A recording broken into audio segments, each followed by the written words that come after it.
आता याच्यामध्ये फिरोज अदम शेख म्हणून जे बाबा आहेत, जे अघोरी कृत्य करतात,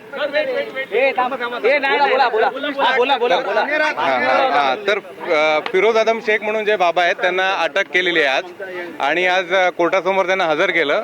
आम्ही कंप्लेंट तर्फे जे ओरिजिनल कंप्लेंट आहेत त्याच्यासाठी आम्ही अपियर झालो कोर्टामध्ये आणि पोलीस कस्टडी मागितली होती. याच्यामध्ये सरकारी वकील शिंदे मॅडम ज्या होत्या त्यांनी पण चांगल्या प्रकारे आर्ग्युमेंट केलं. आम्ही आर्ग्युमेंट केलं, आमचं आर्ग्युमेंट मान्य झालं आणि 14 तारखेपर्यंत त्याला पोलीस कस्टडी मिळालेली आहे. आर्ग्युमेंट केले गेले की डोक्यावर धार्मिक पूजापाठ करतो, डोक्यावरती लिंबू कापणं किंवा सुगंधी द्रव्य हा पूजापाठचाच एक भाग असल्याचं त्यांच्या वकिलांनी म्हटलं. तो नाही, त्यांच्या वकिलांनी स्पेसिफिक असं म्हटलं नाही, पण त्यांच्या वकिलांचं असं म्हणणं आहे ते पूजापाठ वगैरे तिथे करतात, पूजापाठ वगैरे ते करतात.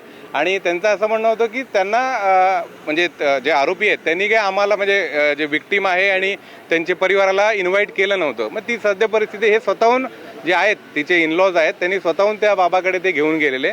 पण आमचं जे होतं त्या डेफिनेशनमध्ये बसतं अघोरी कृत्यामध्ये की लिंबू कापलं, पाणी ओतलं डोक्यावरून, सुगंधी काय लावलं, डोळे बंद करून वर डोक्याच्या वर लिंबू कापलं सुरीने, हे सर्व अघोरी कृत्य देतं, ते मान्य करण्यात आलं. एक टेक्निकल गोष्ट अशी की जेव्हा आयोग होते तरी कोर्टामध्ये माहिती दिली जाते की एका आरोपीला अटक केली, बाकीचे सगळे आरोपी फरार. विनायक राऊत, त्यांचा मुलगा हितेश राऊत आणि पत्नी हे तिघही फरार आहेत असं कोर्टात पोलिसांतर्फे.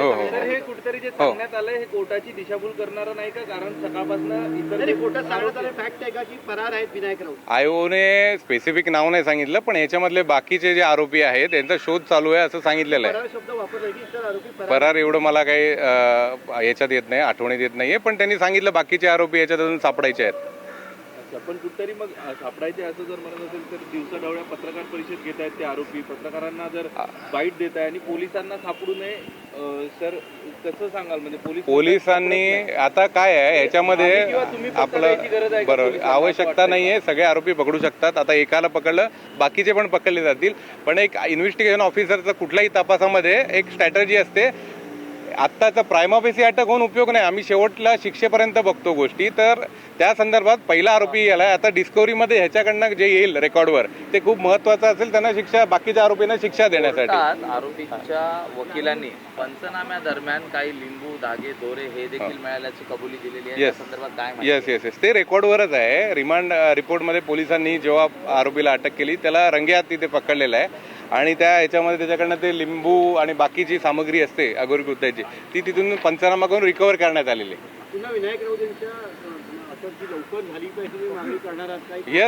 येस मी अपील करीन पोलिसांना की लवकरात लवकर, फक्त ते नाही बाकीचे सर्व जे आरोपी आहेत त्यांना लवकरात लवकर अटक करावी आणि त्याचा तपास करून चार्जशीट पाठवावी.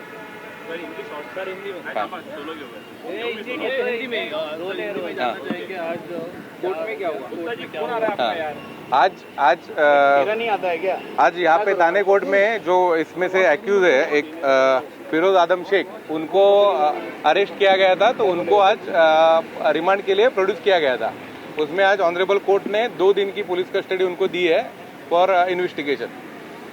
इसमें हमने और सरकारी वकील शिंदे मैडम है, उन्होंने आर्ग्यूमेंट किया. मैंने ओरिजिनल कंप्लेंट की तरफ से कि पुलिस कस्टडी मिलनी चाहिए और एक्यूज की तरफ से एडवोकेट थे उनके, उन्होंने आर्ग्यूमेंट किया और हमारी आर्ग्यूमेंट मान्य करते हुए पुलिस ऑनरेबल कोर्ट ने 2 दिन की पुलिस कस्टडी ये जो बाबा है उनको दी है.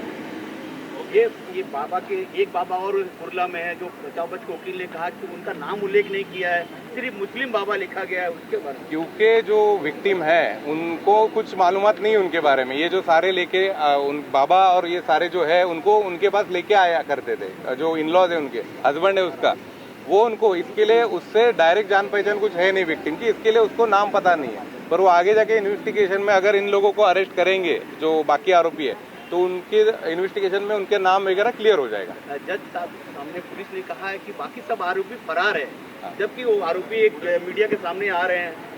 फरार है ऐसा एग्जैक्टली मैं बताऊंगा नहीं, लेकिन बाकी पाहिजे करके उन्होंने बताया कि ये जो सारे वांटेड है ये लोग जो है बाकी आरोपी उसमें से उनको अरेस्ट करना बाकी है करके उन्होंने पुलिस ने अपना पक्ष रखा कोर्ट के सामने.